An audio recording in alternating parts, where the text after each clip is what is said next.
Hello mga migo-miga, gwapo-gwapa.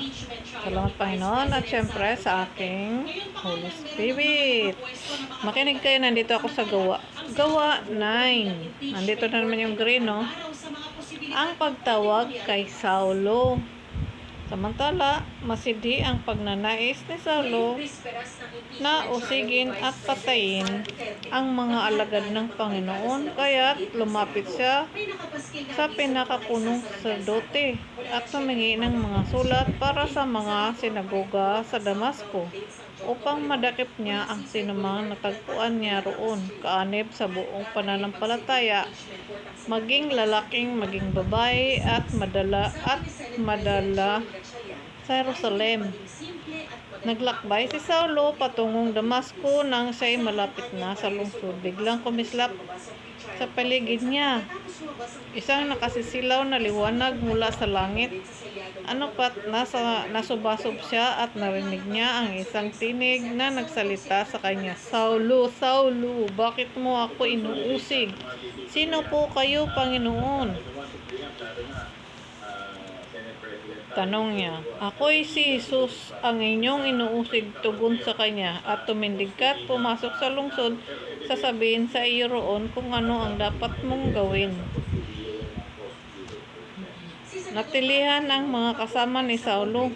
Narinig nila ang tinig, ngunit wala silang makitang sinuman, at tumindig si Saulo at idinilat ang kanyang mata, ngunit hindi siya makakita, kaya't siya'y inaakay nila hanggang sa Damasco.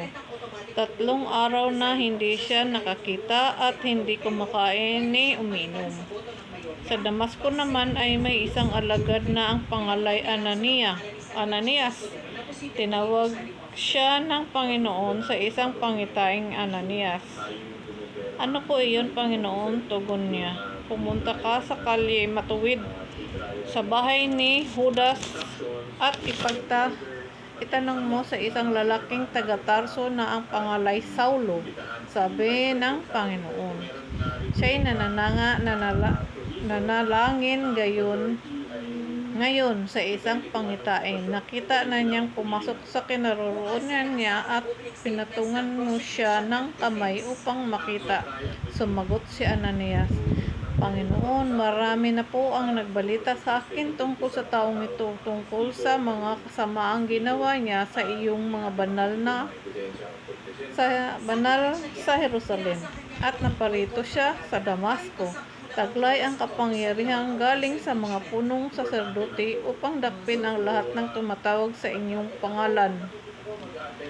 Ngunit sinabi sa kanya ng Panginoon, pumaroon ka, sapagkat hinirang ko siya upang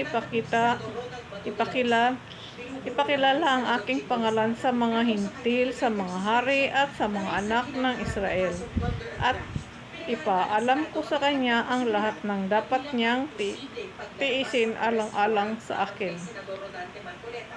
Pumunta nga si Ananias, pumasok siya sa bahay at ipinatong ang kanyang kamay kay Saulo. "Kapatid na Saulo," wika niya, "pinapunta ako rito ng Panginoong Jesus na napakita sa iyo sa daan nang ikaw ay papunta rito. Sinugo niya ako upang muli kang makakita at mapuspos ng Espiritu Santo." Pagdakay, may nalaglag na tila ang mga kaliskis mula sa mga mata ni Saulo at nakakita na siya. Tumindig siya agad at nagpabautismo. Kumain siya at nanatili ang kanyang lakas. Ang pangangaral ni Saulo sa Damasco. Ito, binigay talaga to sa akin. Nagministro na si Saulo. Si Saulo'y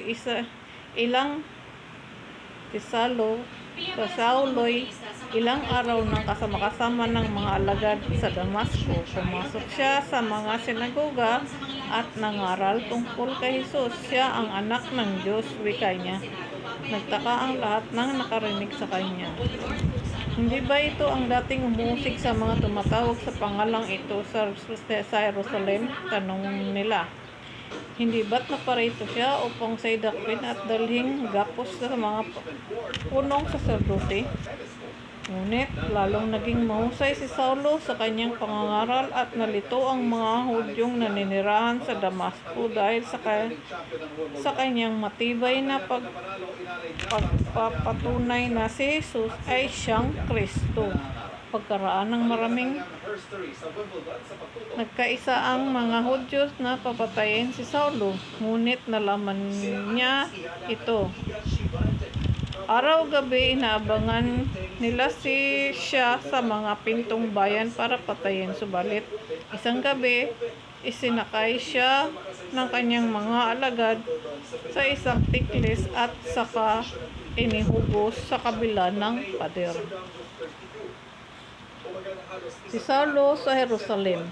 Pagdating ni Saulo sa Jerusalem, sinikap niyang magpabilang sa mga alagad doon. Ngunit ang mga ito ay takot sa kanya at hindi mapapaniwalang isa na siyang alagad. Subalit, isinama siya ni Bernabe sa mga apostol. Isinalaysay niya sa kanila kung paano napakita ang Panginoon kay Saulo at nakipag-usap dito nang ito'y nasa daan. Sinabi rin niyang si Saulo'y buong tapang na nangaral sa Damasco sa pangalan ni Jesus. At mula noon, si Saulo'y nag-react yung Holy Spirit ko dito sa 27. Sa pangalan ni Jesus. At mula noon, si Saulo'y kasama-kasama nila sa Jerusalem at buong tapang na nangangaral doon sa pangalan ng Panginoon. Nakipag-usap din siya at nakipagtalo sa mga Helenista. Kaya tinangka nilang patayin siya. Nang malaman ito ng mga kapatid, dinala nila si Saulo sa Cesarea at pinauwi sa Tarso. Kaya't naging matiwasay ang iglesia sa buong Judea, Galilea at Samaria. Ito'y tumatag at lumaganap sa tulong ng Espiritu Santo at namuhay na may pagkatakot sa Panginoon. Nag-react yung respect ko dito sa 17.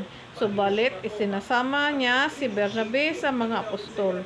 Isinalaysay niya sa kanila kung paano napakita ang Panginoon kay Saulo at nakipag-usap dito nang ito'y nasa daan. Sinabi rin niya, si Saulo'y buong tapang na nangaral sa Damasco sa pangalan ni Jesus. Yun, nag-react yung respect ko doon. Tuloy ko lang po. Si Pedro sa Lida at sa Joppe. Tapos ano?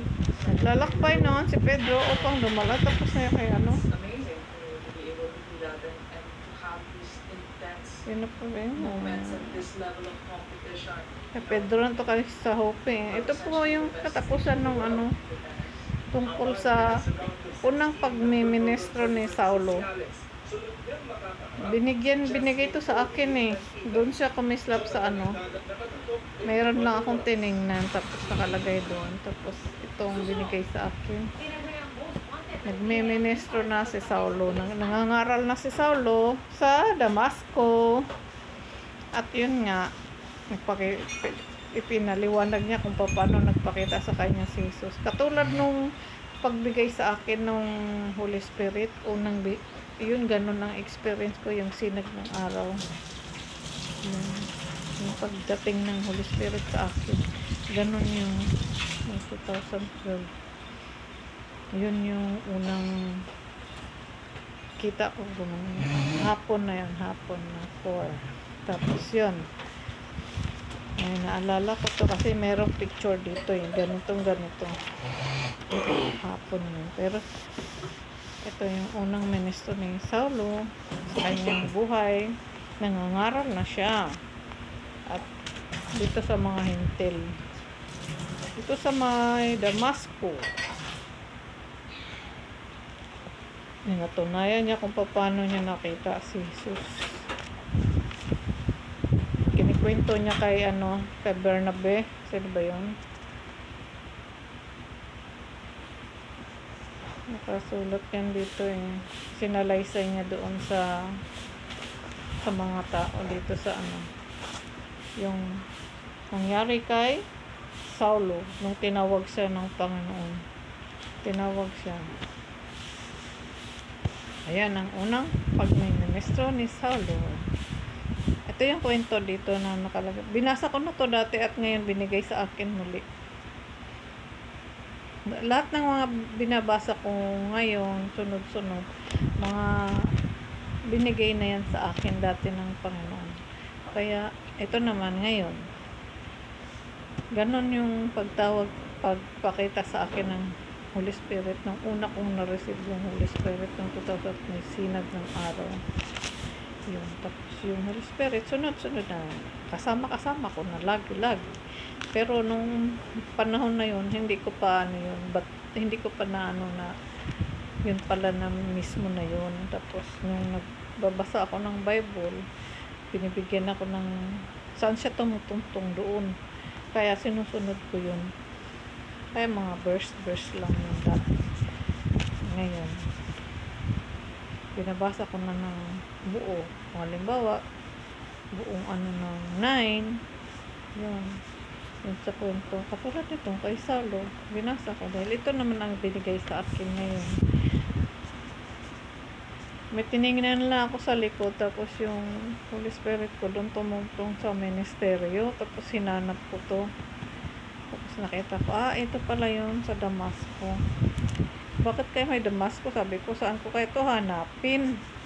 Ayun, nakita ko, merong mapa dito tapos may Damasco, Jerusalem, at kung ano-ano pang mga nakasulat sa sunod-sunod na mapa. Putol-putol naman yung mapa nakasulat dito sa Bible na to. Kaya ito yung binigay sa akin. Salamat sa inyo kung kayo nakikinig, mga migo-miga, gwapo-gwapa, at syempre sa Panginoon at sa aking Holy Spirit na nagbigay ng mensaheng ito. At dito siya nagpatotoo na nandito siya nakikinig sa akin. 27 ng 9:27. Di 99 na naman, di ba?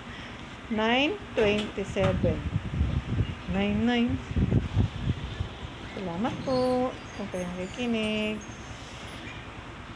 Kapayapaan, habag, at syempre, sumasati nawa ang Panginoong Jesus sa ating buhay araw-araw at huwag tayo makalimot ng pananampalataya. Manalangin tayo lagi. Amen.